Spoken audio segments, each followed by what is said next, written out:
Georges, beaucoup de sujets, beaucoup d'articles sur la démission du ministre du Tourisme. Oui, Mame Mbaye Niang qui lâche Mahammed Boun Abdallah Dionne. Comprenez que, vous l'avez dit, Mame Mbaye Niang a démissionné du gouvernement. Un départ qui fait débat au point que l'Observateur parle d'un coup d'éclat. À l'origine de la démission, l'Obs évoque 3 raisons, dont la publication depuis des jours d'extraits d'un rapport de l'Inspection générale des finances sur une gestion jugée chaotique du programme de développement des domaines agricoles communautaires.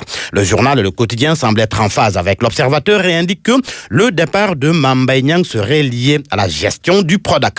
Selon mon confrère, il part pour mettre le président à l'aise. Presque tous les journaux, Vox Populi, Tribune, Walf Quotidien entre autres, soulignent que cette démission découle d'un grand bruit autour de la gestion jugée scandaleuse du Prodac. Seulement, enquête nous apprend que c'est à la demande de ses proches que le ministre Mame Mbaye Niang a décidé de quitter le gouvernement. Démission qui, selon mon confrère, cache une guerre politique déclarée au sein de l'Alliance pour la République, mais qui trouve ses ramifications jusque dans l'attelage gouvernemental. Sans doute ce qui pousse la cloche à se poser la question de savoir si Mame Mbaye Niang n'est pas victime de Amadou Ba. En tous les cas, le journal indique que lui, Mame Mbaye Niang, soupçonne la main du ministre de l'économie et des finances derrière la publication du rapport sur le Prodac qui a conduit à sa démission. Problème, Réumi Quotidien affirme que la primature n'est pas au courant. Et pourtant, certains journaux, comme l'Observateur, font état d'une opération de sauvetage du Premier ministre.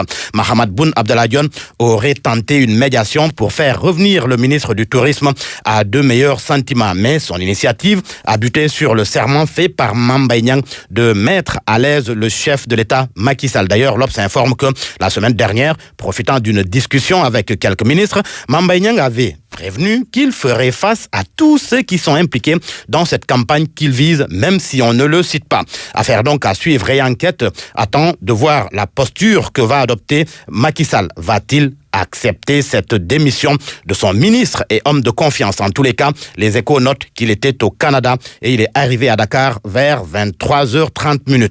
Tous donc à l'écoute de Macky Sall. Les Échos révèlent qu'il a convoqué un conseil d'urgence au Palais de la République. À côté, à l'Assemblée nationale, les députés auront bientôt de nouveaux véhicules. Libération traite du sujet et parle d'achat de véhicules pour les 165 députés. CFAO roule à l'Assemblée nationale, selon mon confrère, après les états du Trésor le groupe CFAO a remporté tout ce qui concerne cet achat de véhicules des députés et EMG conteste et perd le coût chiffré d'une grosse commande. C'est à lire dans le journal Libération. Et pour terminer, l'on parle sport avec le quotidien Record qui traite ce matin de ce match amical Sénégal-Corée du Sud à 13h30. Ultime réglage à huis clos avant le mondial russe chez Kouyaté qui dit être prêt. Alfred titulaire, Ghana sur le banc, s'interroge le journal.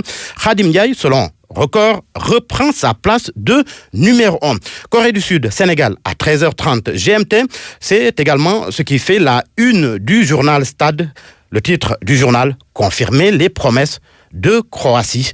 La Croatie avait battu le Sénégal par 2-1. C'était la revue de presse de Georges Détié Diop. Merci.